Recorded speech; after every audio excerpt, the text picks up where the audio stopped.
Laissez vos petites voix devenir des cris. Il y a un an, j'étais dans une impasse. Je devais choisir un stage pour mon année de césure et les options qui s'offraient à moi ne me plaisaient pas vraiment. J'étais un petit peu perdu et en fait, je pense que je ne trouvais pas trop ma place là où j'étais en école de commerce. Donc l'histoire que je vais vous raconter commence comme beaucoup d'histoires d'étudiants dans un bar.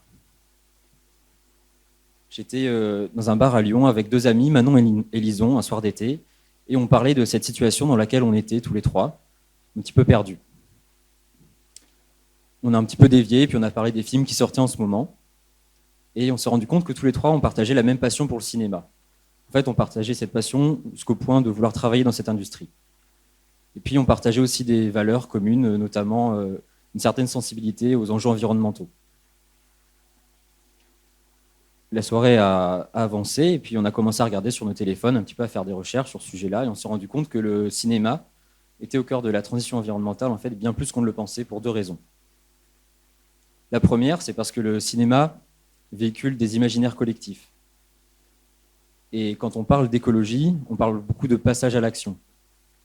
En fait, s'il y a un passage à l'action, c'est parce que derrière, on a une certaine vision du monde. Et cette vision du monde peut être véhiculée par le cinéma, par les images que l'on voit, qui influencent notre façon de voir l'environnement, de voir notre économie, notre mode de consommer. Et la deuxième raison, c'est parce que le cinéma, aussi sur la forme, est une industrie extrêmement polluante. En fait, quand on fait des films, c'est très prototypal. Aucun film ne se ressemble, on crée, on jette, on pollue. Et donc, à un moment, si on veut faire des contenus responsables, il faut que la forme soit aussi responsable. Et on a découvert qu'il y avait un nom pour ça s'appelle l'éco-production. Donc, c'est la manière de faire des films responsables. Donc là, fin de soirée, je vous laisse imaginer, on pensait qu'on avait révolutionné le monde. Bon, c'était le tout début du projet. Et au mois de janvier 2023, on est parti faire un voyage. Donc ce voyage, il a un nom. Évidemment, on est en école de commerce, donc on a donné un nom anglais un peu bizarre à ça. Ça s'appelle une Learning Expedition.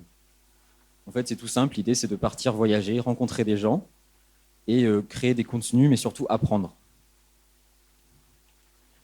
Et donc, je vous laisse imaginer un petit peu le défi que c'est d'essayer de construire un projet comme ça, d'essayer de lever des fonds, parce qu'en fait, on n'est pas parti avec nos propres moyens. Et donc, pour ça, on s'est entouré d'entreprises. Ensuite, on a fait ce voyage pendant 6 mois. On a rencontré 150 personnes engagées dans la transition environnementale du cinéma. On a produit des contenus qu'on voulait absolument libres. On n'avait pas de contraintes, même si on était soutenu par des acteurs qui avaient des intérêts dans l'industrie du cinéma. Et donc voilà, pour lever des fonds, ça a été la première étape qui a été difficile pour nous. En fait, cette étape nous a appris notre première leçon, ça a été d'apprendre à bien s'entourer. Parce qu'évidemment, il n'y a pas beaucoup de gens qui acceptent de financer le voyage un peu façon interrail à 3 amis pendant 6 mois en Europe. On dit juste qu'on va se faire plaisir. Et d'ailleurs, quand j'ai entendu parler de projets similaires, c'est ce que je me suis dit. Enfin, on passe juste un bon moment entre amis, mais c'est pas un vrai challenge. Et en fait, si, c'était un vrai challenge sur le plan professionnel. Donc justement, on a appris à s'entourer parce qu'on avait au début une petite voix dans notre tête qui nous disait juste qu'on avait envie de faire un projet, on ne savait pas vraiment quoi. Et cette petite voix que j'avais a trouvé écho chez mes deux amis, Manon et Lison, avec qui je suis parti. Ensuite, quand on a commencé à créer le projet, on a eu des personnes qui étaient un peu des mentors pour nous, qui nous ont donné de leur temps de façon bénévole. Et ces personnes-là, par exemple, ça a été un régisseur sur un plateau de tournage qui a pris une après-midi pour nous montrer tous les différents métiers qu'il y avait. On n'y connaissait rien. Et on arrivait avec la prétention de vouloir apprendre quelque chose aux gens. Et lui, il nous a un peu remis à notre place et puis il nous a un peu expliqué comment ça fonctionnait. Ensuite, notre projet a trouvé encore plus d'écho auprès des entreprises qui nous ont financés, qui ont cru en ce qu'on faisait et qui adhéraient à nos valeurs. Mais je trouve que le plus bel écho, ça a vraiment été dans les rencontres qu'on a faites. Alors, il y a 3 images derrière moi. J'imagine que vous ne voyez pas trop le lien entre les 3, c'est normal. Et à gauche, c'est un épluche carotte. Donc, c'est pour vous montrer un petit peu les rencontres assez inédites qu'on a pu faire, parce que dans ces 150 personnes, en fait, aujourd'hui, il y en a beaucoup qui nous suivent encore aujourd'hui, sont même devenus parfois des amis. Et on a vraiment créé une communauté. Et l'histoire de l'épluche carotte, c'est tout simplement qu'un jour, on s'est retrouvé à faire une interview chez un réalisateur dans le sud de la France, et on a fini par éplucher des carottes râpées avec sa fille parce qu'il nous invitait à manger. On a aussi rencontré des ingénieurs un peu farfelus au fin fond de la Suède ou au Danemark. Donc ça, c'était notre première leçon. La deuxième leçon, ça a été d'accepter les moments. Parce qu'on a traversé des moments difficiles et parfois on a remis en question le sens de notre projet. En novembre dernier, il y a quelque chose qui m'est arrivé et qui justement a eu cet impact pour moi. Un jour, j'ai reçu un appel de ma mère et là, ce jour-là, j'ai appris que mon père était décédé. Donc là, vous imaginez, c'était brutal. On était très proches et là, c'est tout le monde qui s'est écroulé. À ce moment-là, j'ai décidé de tout arrêter, évidemment, pour faire mon deuil.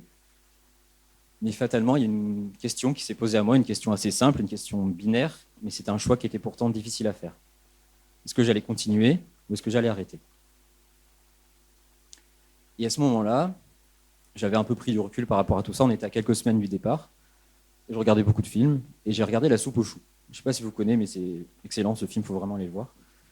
Et ça raconte l'histoire de deux paysans auvergnats qui luttent à leur manière au fin fond de l'Auvergne pour préserver leur mode de vie et préserver leur environnement face à un capitalisme un peu forcené, débridé. Et ça m'a fait penser aussi aux valeurs que mon père m'inculquait quand j'étais petit. Donc c'est préserver son environnement, mais aussi passer du bon temps avec les copains et profiter du peu de temps qu'on a. Et donc là, d'un seul coup, il y a eu un déclic. Ce projet avait un sens tout nouveau pour moi. Et là, c'était évident. J'allais partir faire ce projet. Parce que j'allais pouvoir faire des choses concrètes sur l'écologie, passer des bons moments avec mes amis. Et donc, je savais que ça allait être aux antipodes de ce que je vivais actuellement. En fait, là, j'étais dans une période un petit peu difficile et je me projetais dans un monde où j'allais faire la fête tout le temps. C'est vrai qu'on a beaucoup fait la fête. Et j'allais beaucoup travailler. On a travaillé jusqu'à très tard. On a traversé des crises aussi, des crises humaines et professionnelles. Mais voilà, j'avais beaucoup plus d'entrain. J'ai donné encore plus d'énergie dans ce projet. Donc l'aventure a continué.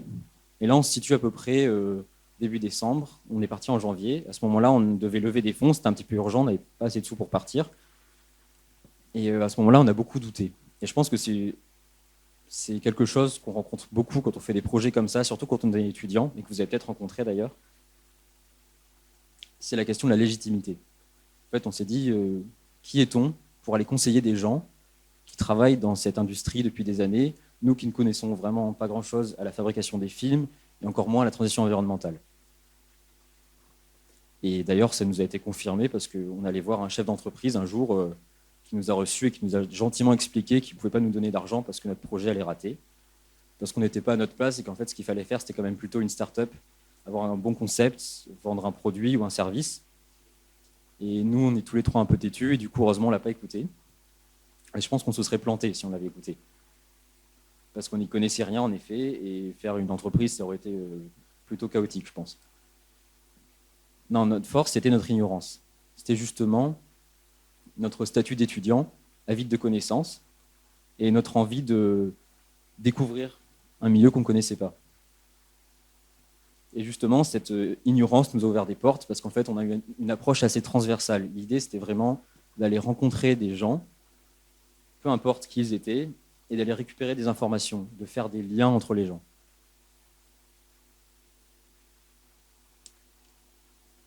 Et donc là, c'était notre dernière leçon, c'était apprendre à accepter nos faiblesses et les transformer en force.